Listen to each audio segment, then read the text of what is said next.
Bapa di dalam surga, berilah kami hati yang takut kepada Tuhan dan bersandar kepada anugerah Tuhan untuk menerima berkat pada hari ini.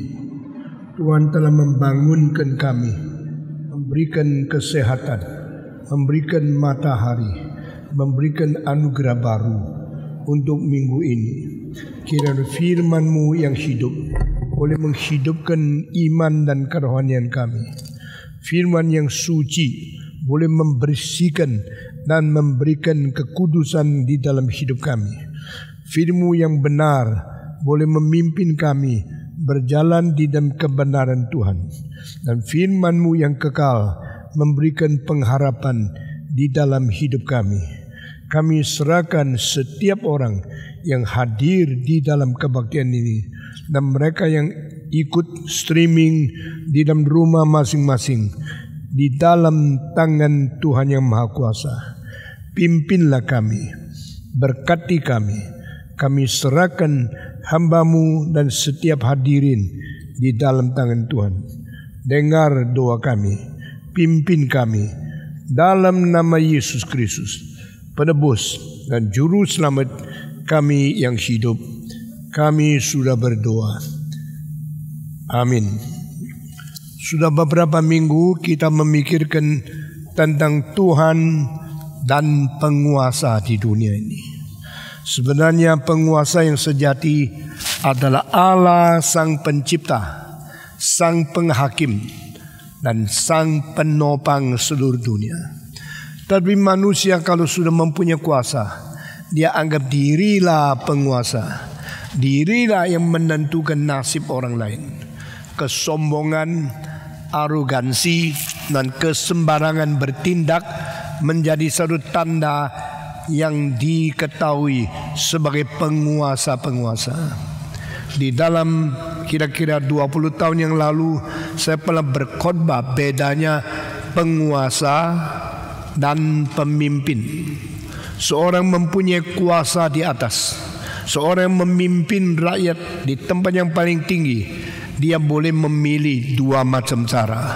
Pertama, saya yang menguasai semua, maka semua takluk kepada saya, semua taat kepada saya. Saya menentukan mati hidupmu, saya menentukan segala tindak tanduk dan tentukan seluruh arah rakyat. Nah, ini adalah sikap pertama. Kedua adalah penguasa itu dengan rendah hati. Dia takut kepada Tuhan dan hanya mengaku saya seorang yang dicipta saja. Apa bedanya saya dengan kalian? Kalian dicipta, saya sudah dicipta. Bedanya adalah diberikan kuasa kepada saya untuk mengatur negara ini. Maka saya tidak seharusnya merebut kuasa sang penguasa yang asli. Tidak berhak untuk berperan menjadi orang yang menentukan mati hidup dari rakyat. Nah, orang yang memimpin mempunyai perasaan seperti ini, dia dengan penuh perasaan takut, hati-hati tingkah lakunya. Jangan sampai saya menjadi sandungan untuk seluruh bangsa. Jangan saya menjadi kunci kecelakaan Tuhan timpa kepada rakyatku. Tuhan, kalau Engkau mau pakai saya, beri aku kekuatan menjadi teladan, menjadi contoh untuk pimpin bangsaku, pimpin umatmu di bawah penguasaan saya, karena saya menjadi teladan yang baik. Nah, inilah pimpinan yang baik. Dua hal ini menentukan umat itu diberkati oleh Tuhan atau tidak. Saudara-saudara, kita telah mengalami kepemimpinan dari Soekarno, Soeharto, Habibie, Gus Dur, Megawati, SBY, dan sekarang Jokowi.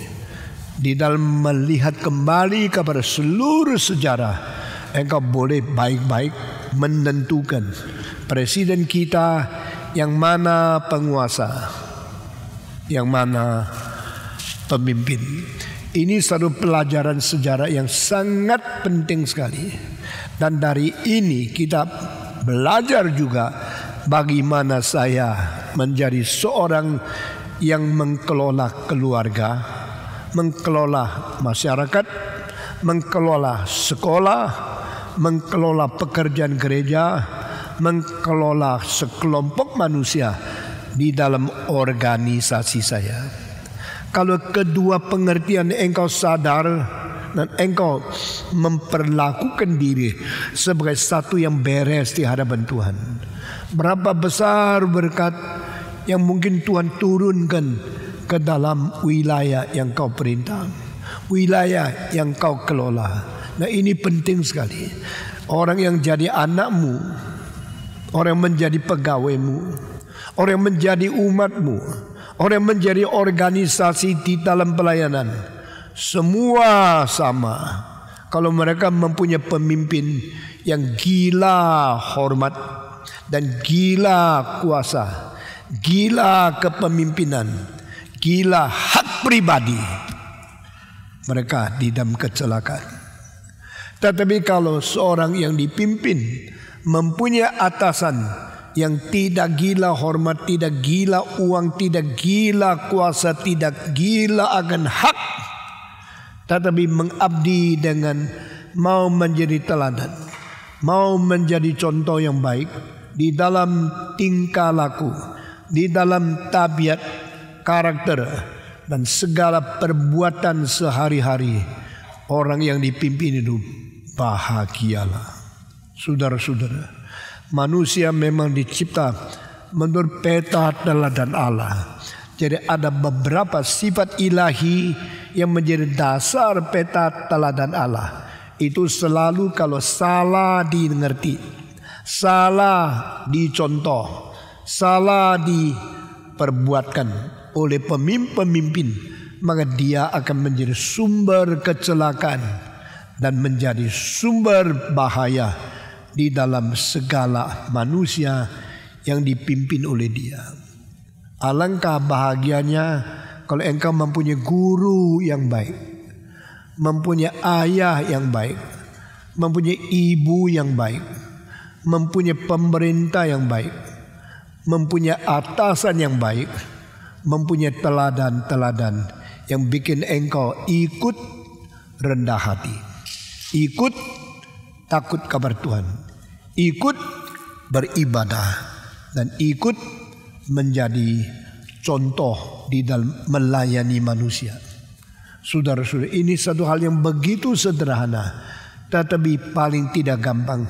Bagaimana manusia menghilangi keinginan kehormatan, kemuliaan, kekuasaan, hak istimewa.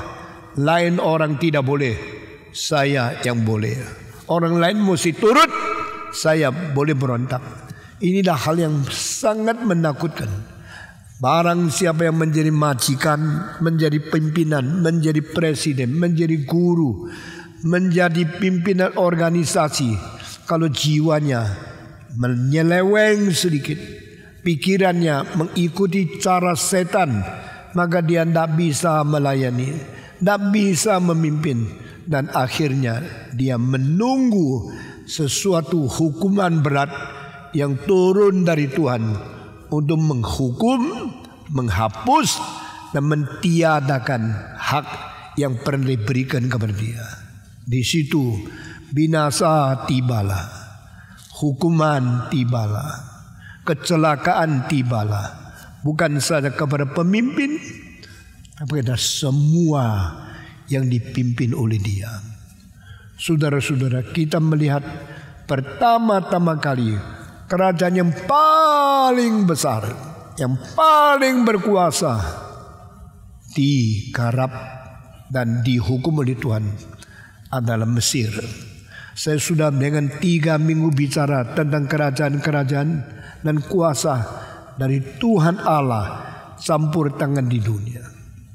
Tuhan telah menciptakan segala sesuatu dan memberikan peta dia sendiri menjadi sesuatu peta yang ada di manusia. Sifat karakter Tuhan, sifat karakter ilahi juga diberikan meterai atas manusia yang dicipta menurut peta Tuhan Allah sendiri. Pertama, Allah itu berdaulat. The sovereignty of God. Manusia yang dicipta menurut peta Tuhan Allah juga mempunyai kedaulatan sebagai seru pribadi. Tuhan berkata, I am the Lord. Yang dicipta menurut peta teladan Allah juga mengatakan, I am the Lord. Sehingga secara tidak sadar dia mempunyai kemungkinan potensi melawan Tuhan. Kalau Tuhan adalah daulat, adalah Tuhan, maka tidak ada yang lebih tinggi daripada dia. Manusia mempunyai peta teladan, mengatakan saya adalah Tuhan, saya seperti Allah. Maka dia ingin supaya tidak ada orang yang mencampuri tangan dia punya kedaulatan. Di situ manusia mulai coba merebut kekuasaan dari Tuhan, lalu mengatur semua orang di bawahnya, tetapi sendirinya tidak mau diatur. Inilah satu temptation, satu pencobaan yang bikin pemimpin gagal. The lordship of God and the sovereignty of man becomes in conflict. Saya melawan siapa? Melawan Tuhan. Tuhan itu Tuhan. Kau dilawan karena saya mempunyai peta teladan Tuhan. Lalu saya kira saya juga Tuhan. Kalau saya juga Tuhan, di dalam wilayah saya tidak mengizinkan Tuhan campur. Kalau ke gereja, ya engkau Tuhan. Di dalam company saya Tuhan. Engkau tidak usah campur. Ini kerajaanku. Masing-masing pemimpin kecil mau mendirikan kerajaan sendiri. Masing-masing cabang gereja mau mengatur sendiri. Tidak mau ikut peraturan bersama. Tidak mau takluk dan beribadah kepada Tuhan. Tidak mau mempelajari Kristus bagaimana melayani. Ini sumber kecelakaan. Di dalam seluruh wilayah dunia, baik yang menjadi raja, presiden, jenderal, pemimpin, pendeta, uskup, atau semua orang yang diberi hak menguasa, selalu pikir dia paling hebat dan dia tidak mau taat. Itu sebab saudara-saudara, di dalam satu gereja ada pendeta yang penuh perasaan takut kepada Tuhan. Di dalam segala sesuatu rendah hati, kerja berat, menjadi teladan, pikul salib, dan memimpin umatnya sama-sama takut kepada Tuhan. Berbahagialah anggota di dalam gereja seperti ini. Berbahagialah di dalam satu kerajaan mempunyai seorang pemimpin, presiden, raja, atau semua pemimpin politik yang penuh perasaan takut kepada Tuhan. Lalu seluruh umat mendapatkan berkat. Saudara-saudara, kita melihat dengan jelas di dalam 20 tahun ini satu kerajaan yang paling kaya di dunia mempunyai dua raja. Yang satu raja bumi yang disebut Raja Thailand. Dia menjadi raja, kalau saya tidak salah, hampir 70 tahun baru mati. Ini orang adalah orang yang sungguh-sungguh dihormati oleh seluruh negara di Thailand. Orang kalau datang kepada menteri-menteri, lihat dia duduk di sana, langsung lutut. Saya setiap kali kalau lihat foto raja bumi yang duduk di sana, sudah tua, kulit sudah kisut, muka sudah lungset, dan kelihatan sudah tidak kuat. Tapi jenderal, menteri, pemimpin wilayah, pemimpin provinsi, Kalau sudah datang juga semua lutut di bawah. Saya sedikit rasa tidak enak. Masa manusia lutut sama manusia. Ini adalah kebiasaan yang turun-temurun di dalam sejarah dan kebudayaan Thailand sudah lebih 1.500 tahun. Semua orang hormati raja dan mereka menghormati secara sukarela. Mereka menghormati raja mereka secara sesenangnya hati. Dan seluruh rakyat Thailand menghormati orang tua yang menjadi raja mereka. Dan raja ini mempunyai berapa anak? Ada satu anak yang paling baik. Ini anak perempuan. Anak ini dia anggap persis papanya. Memberi hormat kepada dewa mereka, memberikan teladan kepada rakyat dia, memberikan contoh kepada semua yang mempunyai kekuasaan kepemimpinan. Jadi perempuan ini sangat dihormati. Saya waktu melihat, mengingat kembali di dalam 40 tahun lalu saya sudah pernah berkhotbah bikin KKR di Bangkok. Waktu itu saya baru umur tidak lebih dari 40. Saya pimpin kebaktian yang terbesar di Bangkok. Bangkok adalah negara non-Kristen yang paling sedikit orang Kristen secara proporsi di seluruh dunia. Sama seperti Jepang, Bangkok dan Thailand, orang Kristen tidak sampai 0,5%. Ada yang sampai tidak sampai 0,1%. Berarti 1.000 orang penduduk satu Kristen. Indonesia orang Kristen kira-kira hampir 20% gabung Katolik sama Protestan sama Pantekosta. Tetapi Jepang tidak sampai 0,1%. Bangkok tidak sampai 0,2%. Kristen paling sedikit, penginjilan tidak berhasil. Ratusan tahun Judson ke Bangkok, Judson melayani di Thailand, tidak ada hasil. Hasilnya kecil sekali. Maka waktu saya sampai di Bangkok, kebaktian 1.000 orang, saya tidak puas. Kenapa begitu sedikit? Pak Tong, ini mau berapa? Saya memasak negara begitu besar, nah bisa kumpulkan 2.000, 3.000. You tahu tidak, ini negara besar, Kristennya paling sedikit. Hari ini engkau masih umur belum 40, datang ke sini bisa 1.000 orang datang. Engkau mesti syukur kepada Tuhan. Tahu tidak, sebelum ini tidak pernah orang banyak seperti ini. Saya mulai sadar, jangan sombonglah. Kalau 1.000 mau datang juga puji Tuhan. Bayangkan pendeta Indonesia suruh ke Bangkok pimpin kebaktian. Yang datang berapa? 50 sudah bersyukur. Saya bisa capai 1.000. Belum umur 40. Saya berterima kasih kepada Tuhan. Tetapi waktu semua sudah datang, saya ini kepakan Injil, ini KKR. Saya tanya, saudara tahu siapa yang angkat tangan? Satu pun tidak ada. Silakan angkat tangan. Siapa yang membakawan?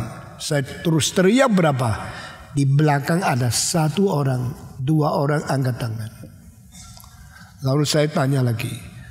Yang tidak bawa orang lain sendiri Kristen dan hari ini hadir angkat tangan. 980 lebih orang angkat tangan. Semua Kristen. Saya mulai marah. Waktu itu saya masih muda, suka marah karena masih sifat anak muda yang tidak kurang sabar. Kalau begini, ini kebaktian apa? Ini kebaktian pekabaran Injil? No. Ini KKR? No. Ini hanya kebaktian orang Kristen yang egois. Egois. Lebih baik tidak ada kebaktian ini. Kenapa namanya KKR? Namanya pekabaran Injil. Tidak ada yang membawa teman. buat apa saya datang di sini? Itu sebab selain berapa kali saya di Thailand, sesudah itu saya ambil keputusan tidak pergi lagi. Sudah lebih 30 tahun saya tidak ke Thailand. Saya keliling dunia sudah 132 kali. Di Amerika paling sedikit saya khotbah di dalam 128 kota. Tetapi saudara-saudara, akhirnya saya lebih suka khotbah di Buntok, di Ibu, di Pontianak, di Cikarang, atau berada di Siti Kalang, ada di Kapenjaya, di Indonesia tempat kecil, daripada pergi ke orang-orang di sana yang di Thailand yang tidak mempunyai jiwa memperkenalkan Kristus. Saya kecewa sekali di Thailand. Meskipun mereka bilang jangan kecewa, you orang yang paling banyak dikunjungi, you pendeta yang paling merebut dan paling mencapai pendengar terbanyak, memecahkan rekor. Waktu saya umur 33 sampai umur 45, itu kira-kira 12 tahun, saya menjadi pendeta yang paling banyak pecahkan rekor. Termasuk di Eropa, di Amerika. Kebaktian yang dikunjungi 800 orang di Vancouver mencatat sejarah. Ini kebaktian terbesar seorang pendeta Tionghoa datang berada di sini. Pecahkan rekor. Los Angeles pecahkan rekor. San Francisco pecahkan rekor. New York pecahkan rekor. Di Amerika Utara, kebaktian yang paling besar saya pimpin lebih penuh dari gedung ini. Lalu saya memberikan publikasi, iklan. Lalu yang datang 6.500 orang. Itu hampir tidak mungkin. Adakah pendeta ke Amerika ada 6.000 orang mau dengar dia? Rahasianya apa? Saya tidak tahu. Waktu saya masih muda, kemana-mana menciptakan rekor di dalam 12 tahun. Sesudah itu saya pergi lagi mengulangi kota-kota yang pernah saya datang. Juga tidak banyak, lebih banyak. Kalau lebih sudah karena lebih biasa. Karena sebelum itu yang paling banyak ikut kebaktian saya. Dan akhirnya saya mentiadakan beberapa tempat. Di Rotterdam 800 orang. Di Paris 860 orang. Di Bochum di Jerman 300 orang. Di Vienna, di mana saja saya pergi memecahkan rekor. Di Hong Kong 18.000. Di Manila 16.000. Ini semua rekor yang paling besar. Sesudah semua rekor, baru saya mulai dirikan KRII. Setelah 4 tahun di KRII ada seorang majelis, dia tidak kenal saya. Dia bilang, ternyata Stephen Tong, pendeta kita khotbahnya begitu bagus. Mari kita baik untuk mempertahankan. Jangan kasih dia ke luar negeri. Supaya sudah ke luar negeri orang dia baik diundang, kita kehilangan pendeta. Dia kira saya baru di sini muncul disenangi oleh orang-orang banyak di Indonesia. Tapi orang bilang, lu gila lu takut pendeta lu diambil luar negeri. Dia sebelum dirikan GRI sudah terkenal seluruh dunia. Saya baru tahu. Saya kira dia muncul di Indonesia. Mari kita tahan. Mari kita egois, monopoli dia. Jangan dia ke luar negeri supaya tidak diambil orang lain. Nah, berarti banyak orang belum tahu mengapa saya nongkrong di Indonesia. Karena tidak ada tempat mau, salah. Saya sudah khotbah lebih daripada 20 juta manusia di luar negeri. Baru ambil keputusan dirikan gereja Reform Injili Indonesia di sini. Apa sebab? Karena gereja di Indonesia sudah diambil oleh liberal yang tidak beriman, tidak reform dan tidak percaya Yesus anak Allah. Dia percaya dia memberikan keselamatan. Dia tidak percaya Roh Kudus membangunkan orang Kristen, memberi peranakan kepada orang yang belum percaya kepada Tuhan, dan membangun dengan api Roh Kudus membakar kita. Saya melihat Indonesia liberal pegang satu sayap, dua-dua tidak mewakili iman Kristen. Dua-dua mempunyai pengajaran yang menyeleweng. Yang satu tidak percaya semua doktrin ortodoks. Yang satu percaya kalau menjadi Kristen bisa jadi orang kaya. Dan ada teologi kemakmuran, teologi kesehatan, teologi yang percaya tidak akan sakit, teologi yang percaya akan menjadi orang kaya. Maka saya pikir bagaimana membenari Indonesia. Karena yang liberal bukan Kristen asli, bukan berita firman Tuhan yang sejati. Lalu kalau Indonesia terus begini, meskipun ada gereja yang sombong, ada gereja yang banyak anggota, dua-dua akan mentenggelamkan iman Kristen. Maka saya berdoa kepada Tuhan, how can I revive? How can I return your people to believe in you according to your will, according to your word? Kehendakmu, firmanmu yang benar diimani oleh siapa? Saya akhirnya mengambil keputusan harus mendirikan gereja Reform Injil Indonesia. Seperti apa yang kita sudah nikmati, sudah kita alami, yang kita sudah rasa biasa, bahkan ada yang rasa bosan sama gereja Reform. Ini berkat Tuhan yang tidak habis-habis.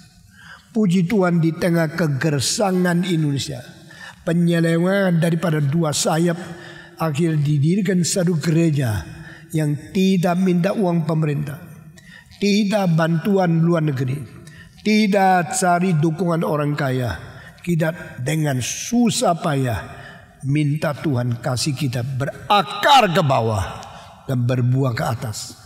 Akhirnya gereja ini diberkati oleh Tuhan, selangkah demi selangkah menjadi keadaan seperti ini.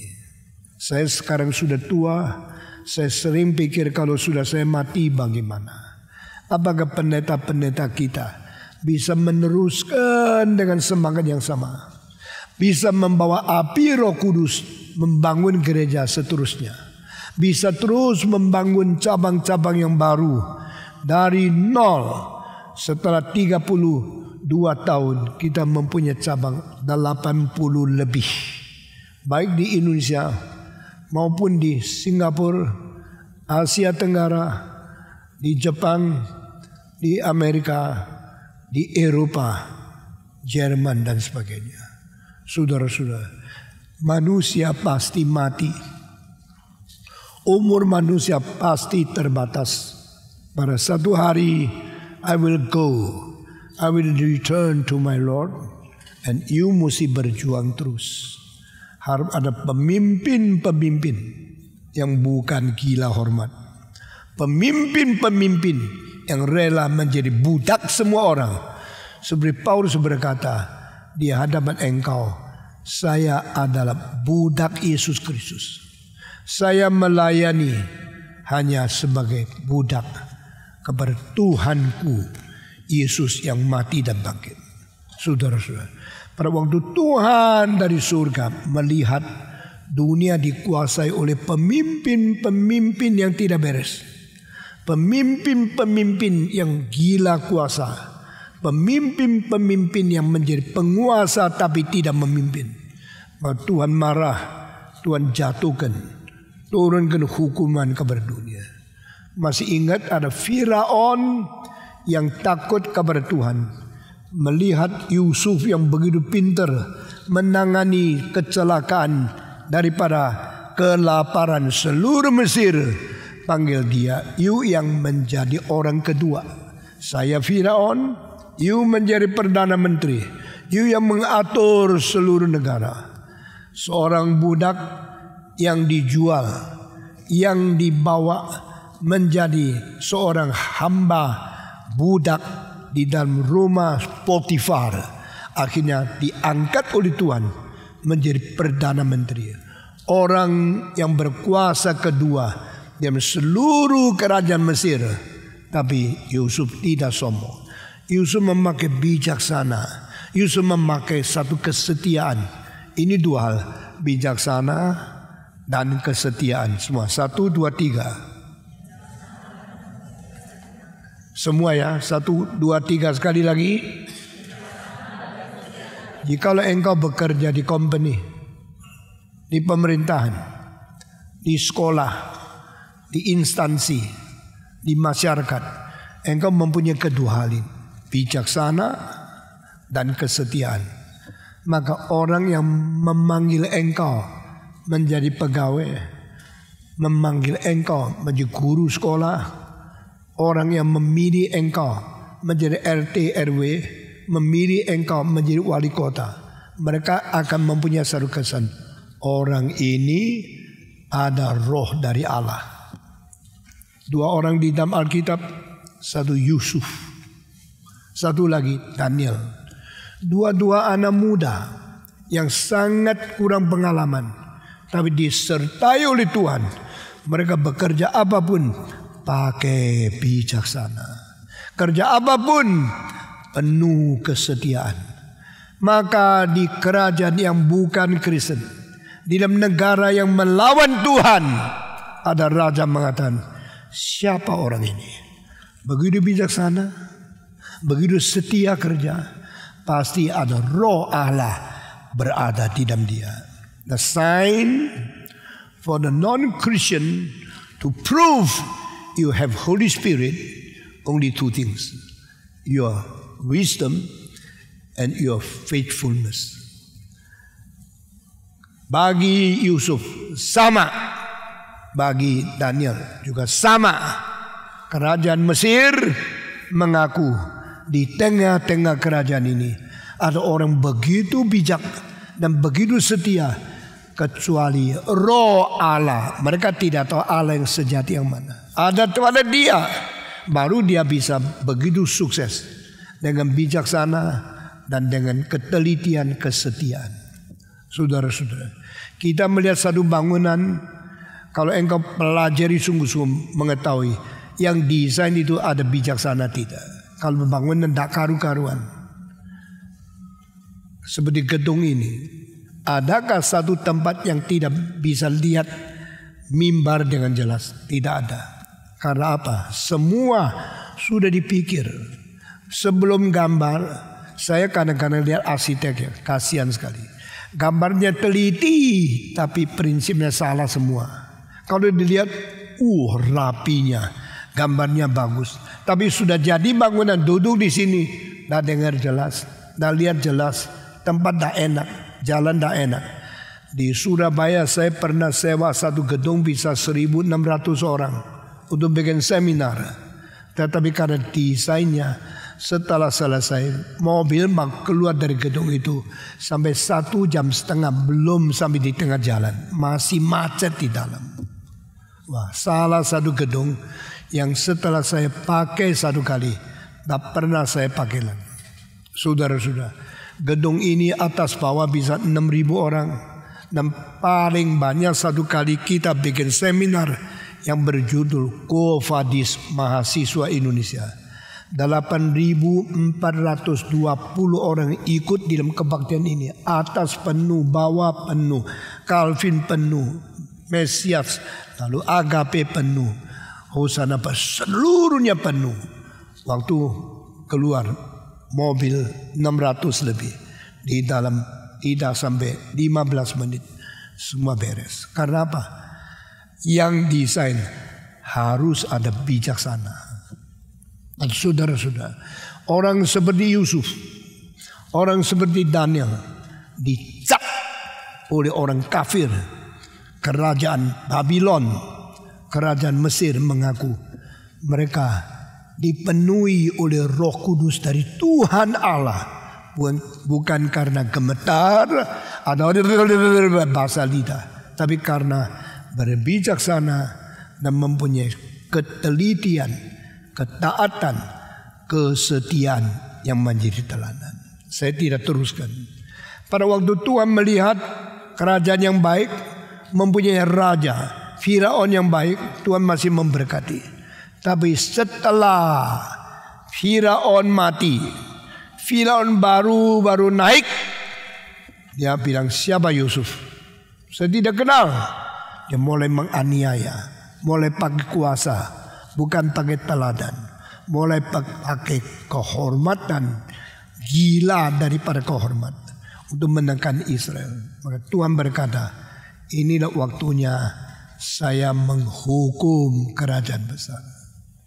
Semua penguasa yang hebat, yang dahsyat, yang mempunyai kedaulatan yang tidak boleh diganggu oleh Tuhan, tidak ada orang bisa campur, tidak ada orang bisa atur, tidak ada orang bisa merubah dia. Dia mau apa? Dia mau engkau mati, engkau mati.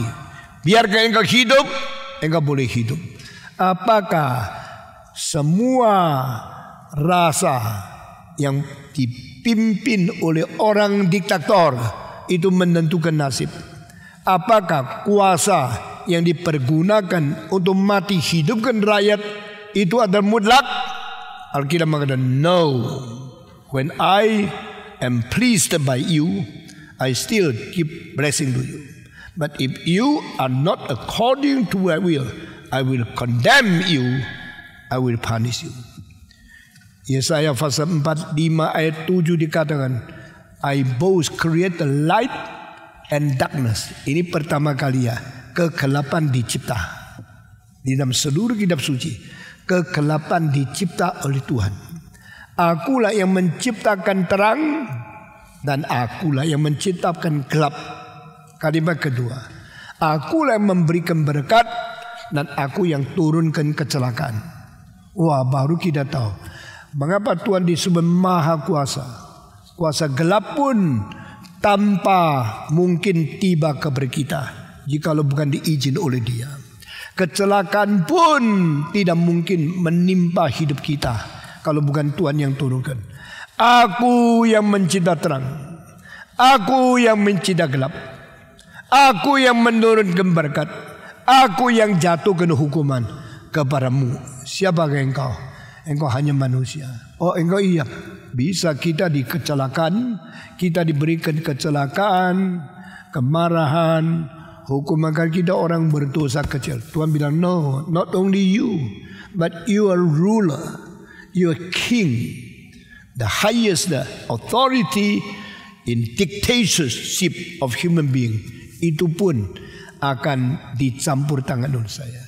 Jadi Tuhan bukan hanya menghukum orang biasa, Tuhan sanggup menghukum kaisar yang paling tinggi kuasanya. Tuhan sanggup mentumpaskan ke dinasti yang paling besar di dalam sejarah. Itu sebab kitab suci adalah satu-satunya buku yang berkata kuasa pemerintah ditentukan oleh Tuhan Allah sendiri. Kuasa pemerintah diangkat, ditoleransi, ditumpas hanya oleh kuasa lebih tinggi.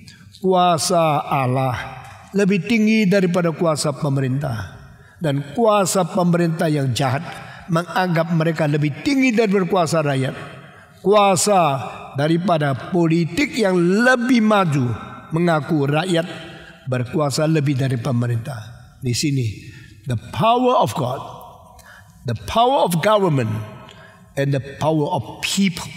Bagaimana mengurut ini di dalam buku saya, kuasa ilahi, kuasa pemerintah, dan kuasa rakyat jelata. Di dalam buku ini memberikan penjelasan yang saya kira selama berapa puluh tahun ini tidak ada pendeta di Indonesia yang menjelaskan urutan tiga kuasa ini seperti apa yang kita sudah khotbahkan di dalam seminar kita. Saudara-saudara, itu sebab Allah sanggup mengangkat seorang budak Ibrani menjadi seorang perdana menteri di bawah Firaun, di atas rakyat, di tengah pengaruhnya Tuhan Allah sendiri. Allah sanggup memakai seorang tawanan anak muda dari luar negeri menjadi orang kedua di bawah Kaisar Nebukadnezar dan menjadi pimpinan dan menjadi wakil Tuhan di negara Babylon.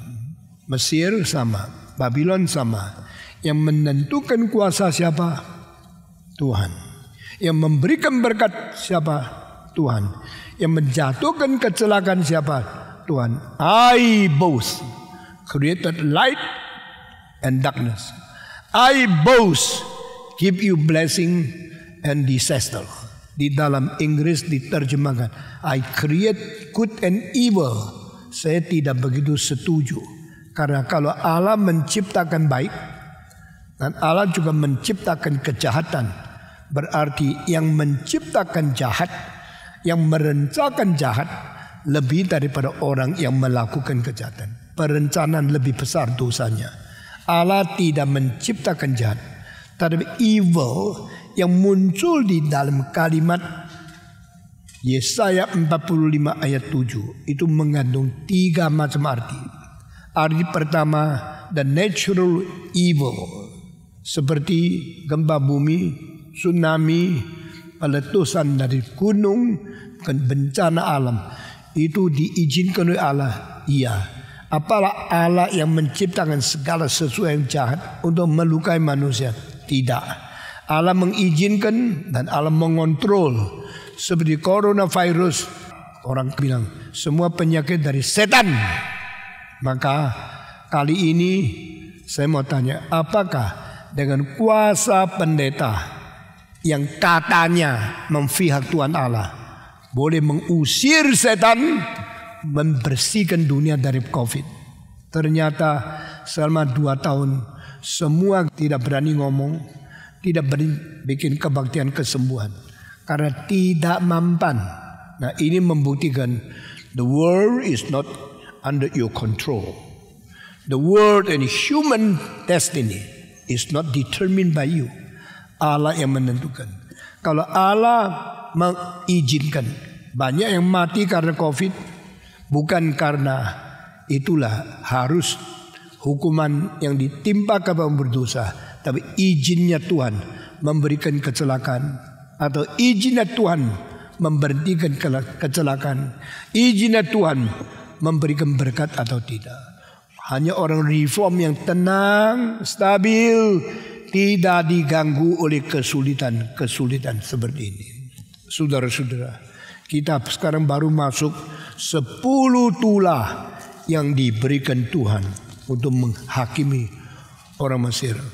Musa pergi ke istana, berdiri di hadap Firaun, berkata kepada dia, biarlah umatmu keluar dari Mesir, berjalan 3 hari sampai di padang belantara, dan di situ mereka menyembah pencipta langit dan bumi. Musa dengan perintah Tuhan, dengan mandat surgawi, dia masuk sebagai seorang yang seharusnya dihukum mati. Kan dia pernah membunuh seorang Mesir, akhirnya lari ke dalam padang belantara Midian. Di situ 40 tahun nikah, dapat anak, semua pengetahuan, semua ilmu yang dia pelajari, segala ilmu di Mesir sudah dimiliki oleh Musa.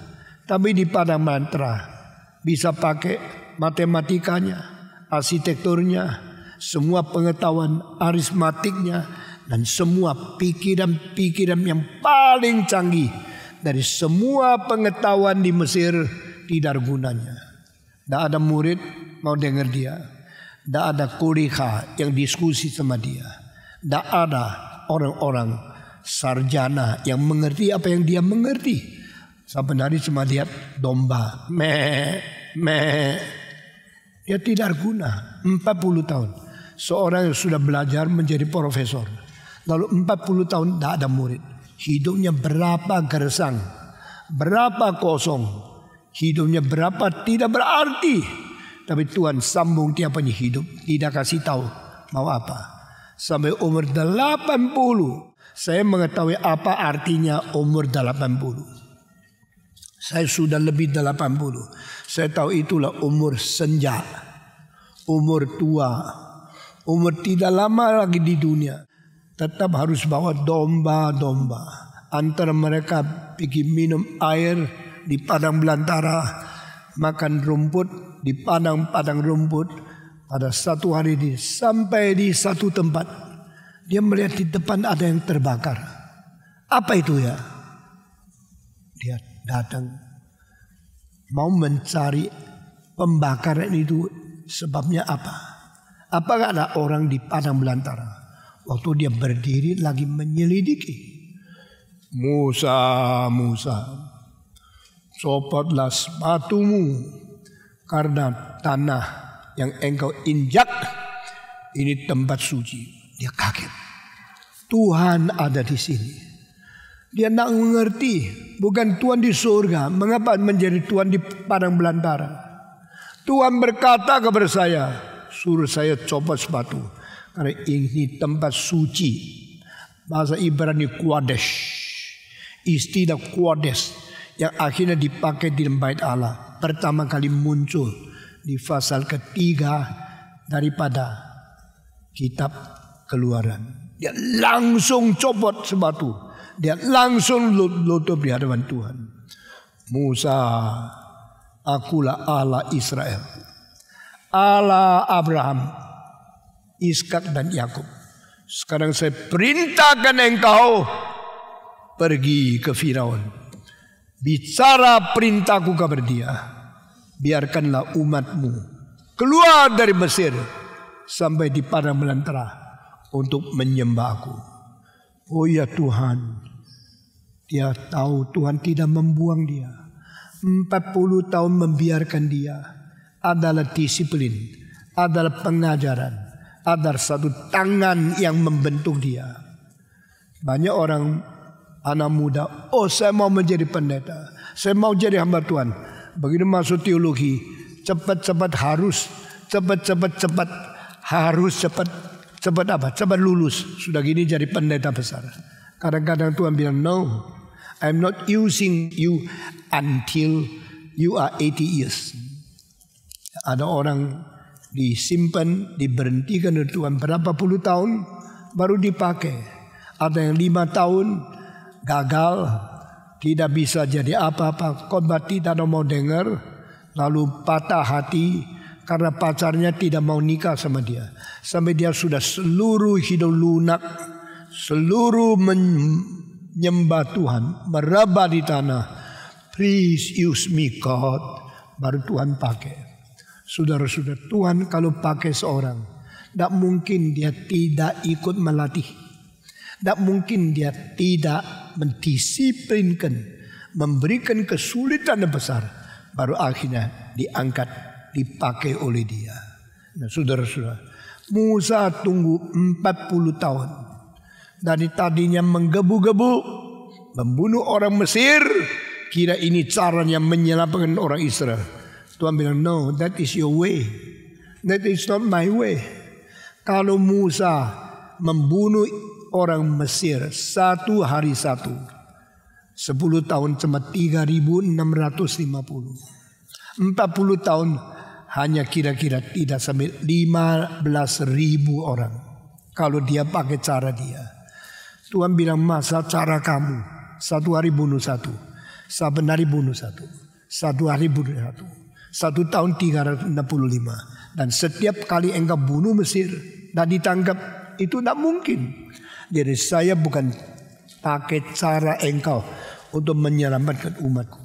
Saya punya cara lain sama rencanamu. Pergi ke Firaun. Tuhan salah. Saya ke situ ditangkap masuk penjara juga tidak bisa. Dia tidak sampai ditangkap. Lalu dia ke Firaun. Demikian firman Tuhan. Firaun, lepaskan orang Israel. Jangan lagi memperbudak mereka.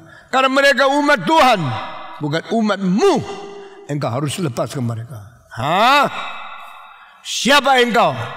Saya Musa. Siapa yang utus engkau? Tuhan pencipta langit dan bumi. Nah, di sini adu kuasa. Yang betul berkuasa itu Allah pencipta. atau Firaun yang menjadi penguasa di dunia. Hamba Tuhan tidak takut. Dia tidak takut ditangkap, tidak takut dibunuh, tidak takut dipenjarakan. Dia cuma takut tidak taat firman Tuhan. Sekarang ada pendeta-pendeta. Saya baru dengar di antara pendeta ada beberapa yang play safe. Takut kalau bersalah sama manusia. Takut kalau dikucilkan dari masyarakat. Saya merasa tidak layak menjadi hamba Tuhan. Seorang hamba Tuhan harus dengan berani menghadapi musuh. Berani melawan iblis. Tetapi tidak berani melawan kehendak Tuhan. Itu baru hamba Tuhan. Saudara-saudara. Setelah Firaun mendengar kalimat seluruh bangsa Israel akan keluar dari Mesir. Dia mulai pikir cilaka. Kalau begini saya tidak ada budak-budak yang mengerja. Kalau mereka semua berhenti, di mana tukang kayu? Di mana tukang besi? Di mana tukang bangun? Istanaku siapa yang meneruskan? Kuburanku siapa yang teruskan? Piramid, gedung-gedung pemerintah. Tidak ada yang orang bangun. Orang Israel kalau keluar, orang Mesir mesti kerja setengah mati. No, tidak boleh. Engkau tidak boleh keluar. Musa berkata, Tuhan berkata, engkau harus lepas. Lepas orang Israel. Saya tidak mau lepas. Oke, celaka datang dari Tuhan. Engkau tanggung sendiri. Maka Tuhan menurunkan kecelakaan pertama. Ini tulah pertama. Mulai hari ini kita akan di dalam berapa minggu selesaikan 10 tulah. Musa, angkat tongkatmu. Pergi ke sungai yang disebut sungai yaitu Nile. Sungai Nil ada salah satu yang terpanjang di antara semua sungai yang terpanjang di seluruh muka bumi. Sungai yang terpanjang ada satu di Mesir, ada 2 di Amerika, ada lagi berapa di Asia. Yang turun ke timur Yangtze River sama Yellow River. Yang turun ke bawah itu ada Mekong River. Yang turun ke barat ada Ganges River. Dan sungai Ganga dan sungai India. Yang turun ke utara ada Ob River dan ada Lena River. 1, 2, 3, 4, 5, 6, 7, 8, 9, 10. Yang turun di Amerika Utara Mississippi River. Ada lagi Hudson River. Ada lagi Colorado River. Yang turun di Amerika Selatan yang paling besar Amazon River. Ini sungai yang paling besar, kira-kira 12 sampai 15. Yang paling panjang ada 3. Mississippi dan Nil.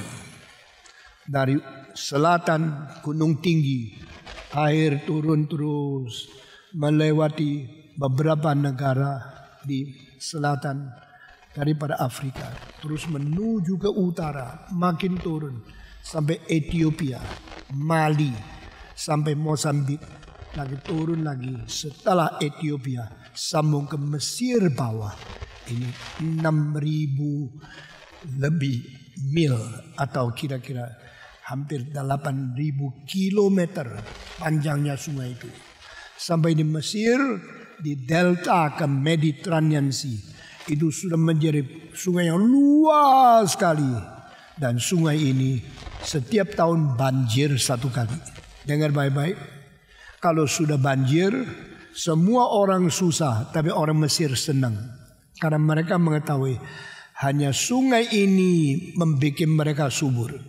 Hanya sungai ini membuat mereka mempunyai tumbuh-tumbuhan, mempunyai makanan yang cukup. Karena setiap kali sungai itu kalau banjir, membawa turun tanah-tanah yang warnanya merah. Turun ke Mesir. Ya kalau mereka lihat, nah tanahnya mulai merah. Turunlah air dari gunung, Sudah melintasi berapa ribu kilometer. Sekarang berada di Mesir. Ini pengharapan. Karena tempat gersang, tanah yang tidak subur, perlu gizi dari tanah merah yang turun dari atas. Orang Mesir melihat mulai ada tanah merah turun, mereka tepuk tangan. Mereka bilang tahun depan pasti subur. Karena sekarang dikasih gizi dari tanah atasan gunung. Sekarang melewati sungai Nil. Kalau sesudah banjir habis, surut. Sesudah surut, tanahnya menjadi lebih tebal.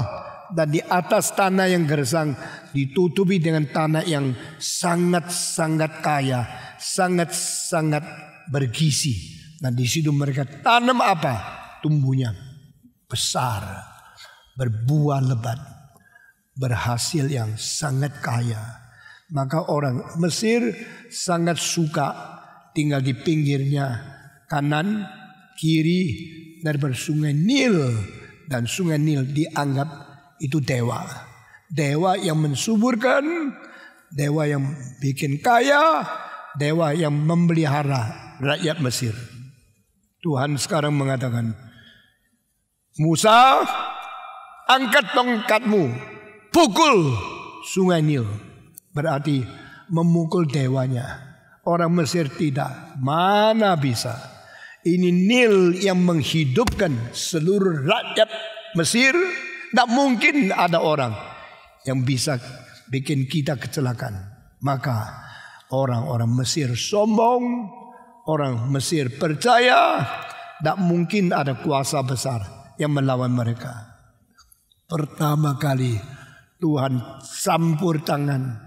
Tuhan kacaukan sistem dewa, sistem agama mereka. Saudara-saudara, engkau kalau melihat di seluruh dunia, semua yang bikin tempat ibadah untuk dewa-dewa bangsa yang berbeda di tempat tinggi. Nah, saudara-saudara, Aztek, Maya, dan Inka, ini 3 di Amerika Selatan. Lalu piramid dan gedung-gedung tinggi di Babilonia. Pilar 18 meter di Persepolis. Dan kota-kota yang paling besar, bangunan tinggi-tinggi. Di sana mereka memberikan persembahan. Membakar lembu, kambing, domba untuk menyenangkan dewa-dewanya. Ini terjadi di Asia Tengah, terjadi di negara-negara Afrika. Mesir termasuk kerajaan yang paling kuat. Dewanya sungai. Sungainya Nil. Tanahnya turun dari atas. Subur, kaya. Menghasilkan hasil bumi yang beribu-ribu ton. Memberi kecukupan makan seluruh Mesir. Tuhan berkata, pukul dulu dewanya. Bikin kecelakaan untuk sungai Nil. Musa taruh tongkatnya ke dalam sungai. Langsung seluruh sungai yang lebarnya berkilo-kilometer menjadi darah. Saudara mengetahui darah, kita semua tahu. Karena kita semua mempunyai darah. Di bawah kulit yang begitu halus, yang begitu rapat, kita melihat ada pembuluh darah. Inilah semua pembuluh-pembuluh di tanganmu ada. Di tanganmu saja. Engkau melihat dengan jelas. Pembuluh darah. Pipa itu yang besar sampai hampir 1,5 senti lebarnya. Kecil. Lebih kurang dari 1/10 rambut. Sehingga engkau kalau kena jojo. Di tempat yang tidak penting, darah keluar sedikit. Kalau engkau di tempat yang penting mencorot darah seperti air terjun. Maka ada orang bunuh diri, potong tangannya, potong pipa darahnya. Lalu dari arteri keluar darah yang banyak. Saya mau tanya, siapa yang suka darah? Coba angkat tangan. Kita semua takut darah. Waktu darah di dalam arteri, di dalam pipa darah, di dalam nadi. Itulah sumber hidup. Manusia kalau darahnya di dalam tubuh, dia hidup. Kalau manusia darahnya keluar, dia mati. Jadi darah adalah sekaligus tanda hidup. Dan darah yang sudah ngalir dari badan, itu sekaligus menjadi tanda kematian. Maka ini mengenai mati hidup. Waktu Tuhan menentukan tulah pertama, berilah darah yang engkau pukul tongkatmu di atas, sehingga seluruh sungai, seluruh laut, seluruh sumur, seluruh telaga, danau, dan air mancur semua menjadi darah. Musa tidak bisa apa-apa, hanya ikut apa yang diperintahkan oleh Tuhan. Dia pergi ke sungai dan dia memukul tempat sungai itu. Langsung menjadi merah, merah, merah semua. Bukan saja warnanya merah, baunya sangat-sangat menakutkan. Saudara-saudara, engkau begitu lihat air ini bersih, putih, jernih, yang bikin Tuhan. Ini kristal cairan. Ini adalah liquid sumber hidup. Engkau minum, warnanya, rasanya, baunya enak sekali. Air menjadi sumber hidup. Tidak ada hidup di atas bumi ini yang tidak memerlukan air. Di dalam tubuh manusia 78% adalah air. Di dalam 2 hari sampai 3 hari tidak minum air, orang itu pasti mati. The water is the source, the spring of life. Tetapi blood is a sign of death. Air yang wangi, yang enak dicium, diminum menjadi sumber hidup kita, menopang kehidupan kita, boleh terus berada di dunia. Tetapi kalau sudah darah keluar dari badan, itu menjadi bau, menjadi sangat-sangat amis, dan menjadi susah diterima, baik oleh mulut maupun oleh hidung. Lihat darah, engkau kebanyakan lari, teriak, ih begitu banyak darah. Dan itulah hukuman pertama.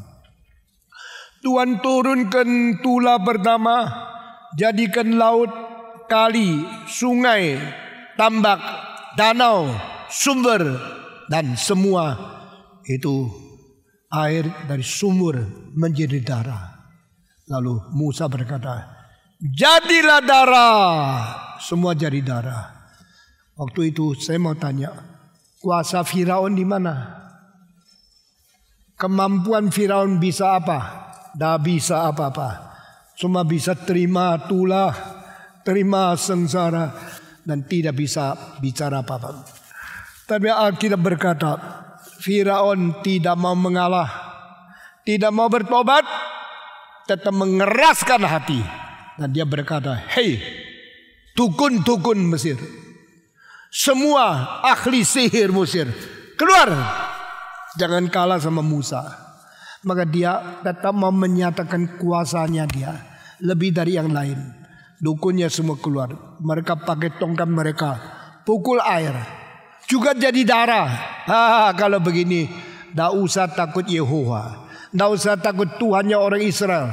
Apa yang mereka bisa lakukan, dukun saya juga bisa, ilmu sihir saya juga bisa. Apa istimewanya? Kenapa takut sama dia? Maka Firaun tetap mengeraskan hati. Saudara-saudara, saya mau tanya, Musa bisa menjadi air berubah menjadi darah. Dukun-dukun dan ilmu sihir dari para Firaun juga bisa menjadikan air menjadi darah. Nah, beda kan? Tapi saudara-saudara, air menjadi darah berarti kematian tiba. Ini berarti nanti Tuhan bisa mencairkan, menurunkan darah kembali menjadi air. Dia tidak bisa. Jadi dukun dan ilmu sihir dan semua ahli agama daripada dunia hanya bisa mengkopi kecelakaan, tidak bisa mengkopi kebahagiaan. Harus melalui kuasa Allah baru kembali lagi. Ini pertama. Tulah pertama Musa bikin, dukun juga bikin. Musa berkuasa, ilmu sihir, ahli agama juga bisa bikin. Tuhan mengatakan, Musa sekarang turunkan tulah yang kedua. Tulah kedua itu apa? Tanda semacam binatang yang diperbanyak oleh Tuhan muncul daripada alam masuk ke dalam dunia manusia. Kodok-kodok keluar ratusan juta daripada sungai-sungai itu semua loncat sudah loncat keluar masuk ke istana.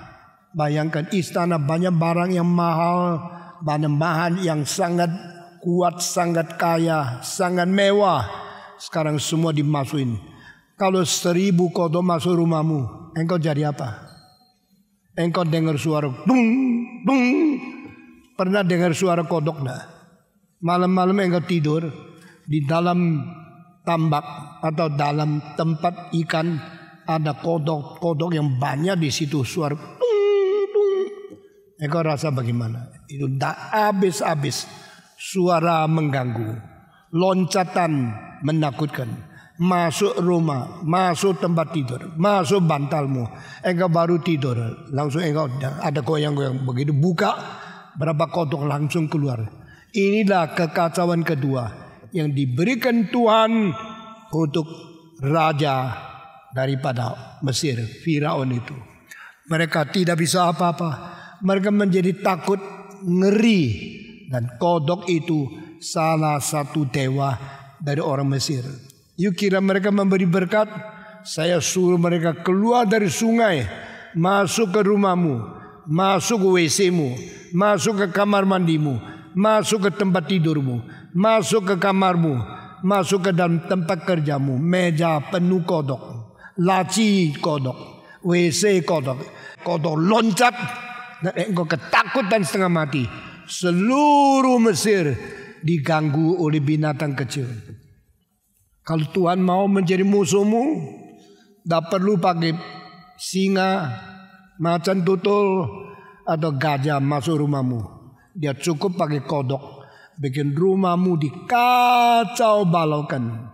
Tuhan kalau mau menghukum manusia, tak perlu pakai dahsyatnya hari bintang. Cukup pakai virus yang engkau mata tidak bisa lihat, bikin mati banyak orang. Tuhan yang Maha Kuasa tidak dibatas oleh siapapun. Tuhan kalau mau menghukum atau memberkati, caranya lain daripada cara orang dunia, cara ahli dukun. Karena Tuhan Maha Kuasa. Kodok masuk ke dalam seluruh istana, masuk ke dalam seluruh tempat tidur. Siapa bisa hidup secara nyaman? Di istana Kaisar seperti Firaun pun tidak mungkin hidup tenang. Karena seluruh istana, seluruh rumah, ribuan kodok loncat sini, loncat situ. Waktu dia mau makan, loncatlah kodok masuk ke dalam supnya. Saudaranya kaget setengah mati. Dan ini cara usir bagaimana? Saya Firaun, saya berkuasa. Kodok keluar. Kodok bilang, saya tidak ngerti bahasamu. Tidak ada mau taat, tidak ada mau dengar dia. Tetap mengacau. Berapa lama Tuhan yang menentukan. Lalu begitu Firaun mulai rasa, waduh, diri dikacaukan. Di dalam 10 tulah, Firaun berapa kali mengatakan, saya telah berdosa. Tolong minta Tuhanmu, kasihan sama saya.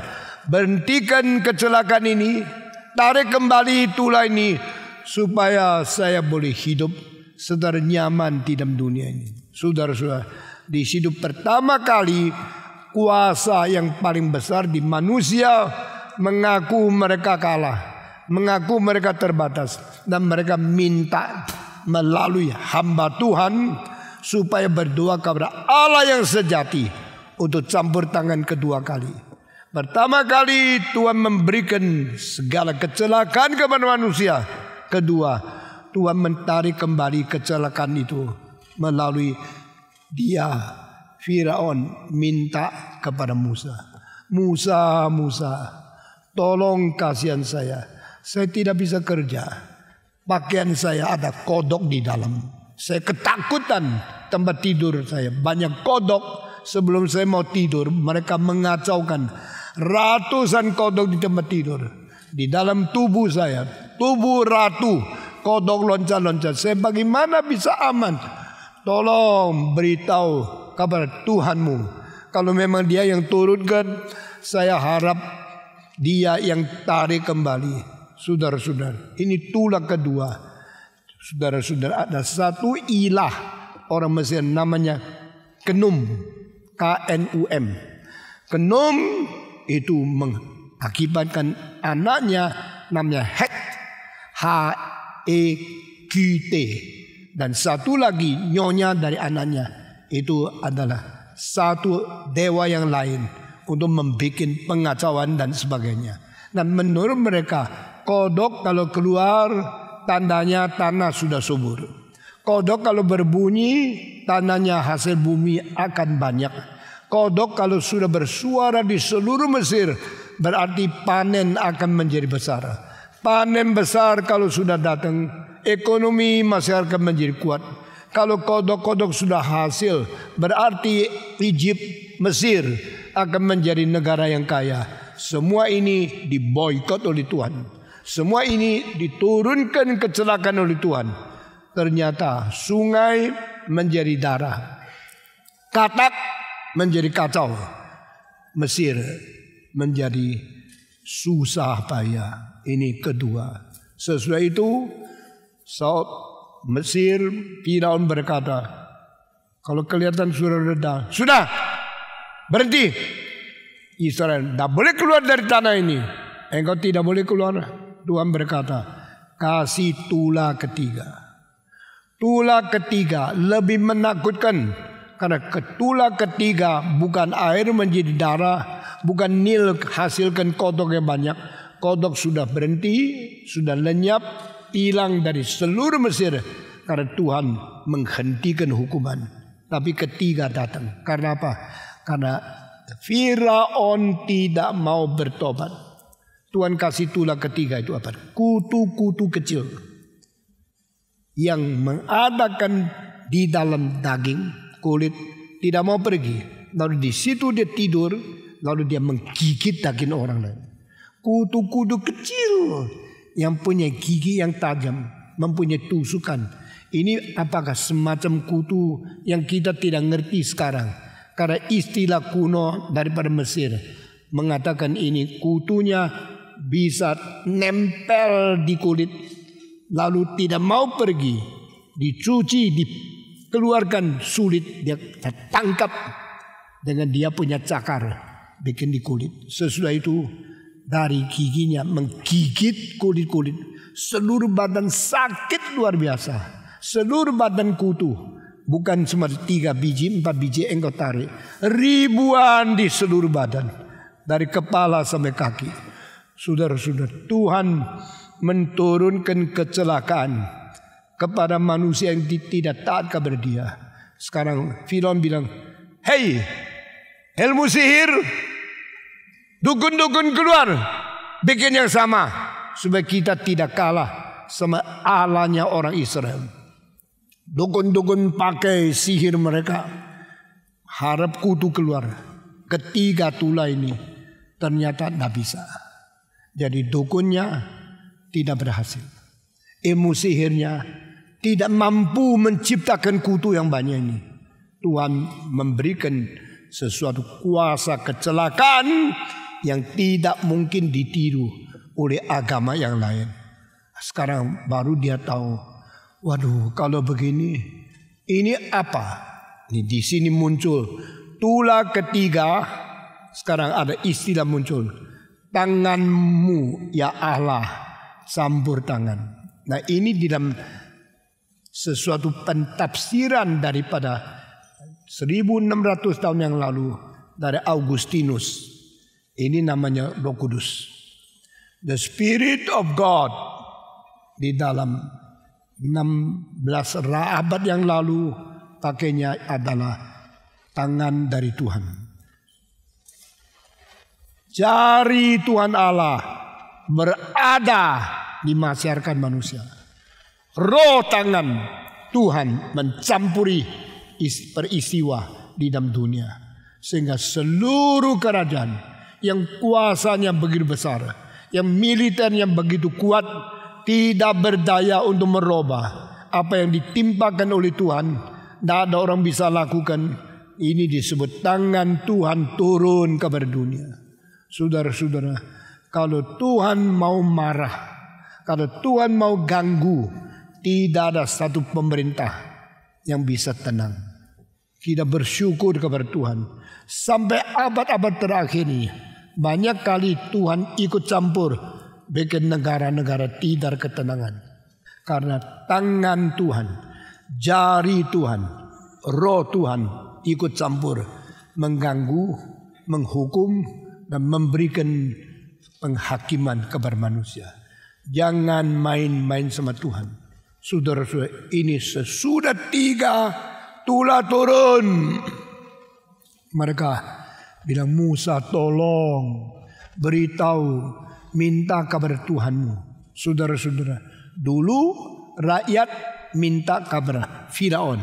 Firaun minta semua imam-imamnya berdoa kepada Nil, berdoa kepada sungai, berdoa kepada alam mereka yang dianggap dewa. Kalau saudara ada waktu, saya kapan memberitahu 10 dewa yang paling penting dari Mesir, termasuk burung, termasuk kucing, termasuk sapi, termasuk angin, termasuk sungai, termasuk air daripada seluruh daerah di Mesir. Tapi sekarang semua itu bukan menjadi berkat bagi orang Mesir. Oh, sungai Nil, kesuburan yang engkau bawa, tanah merah yang engkau tumpuk, menjadi satu pengharapan kami boleh mendapatkan hasil bumi yang banyak. Kami bilang, is that your God? I tell you, it is your disaster. Ini ilahmu menjadi satu kendala, menjadi satu kesulitan bagimu. Kodok menjadi pengganggu yang bikin engkau tidak tentram.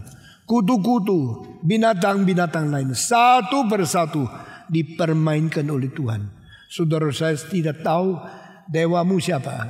Dewamu dolar, dewamu emas, dewamu nasib, dewamu tahayul.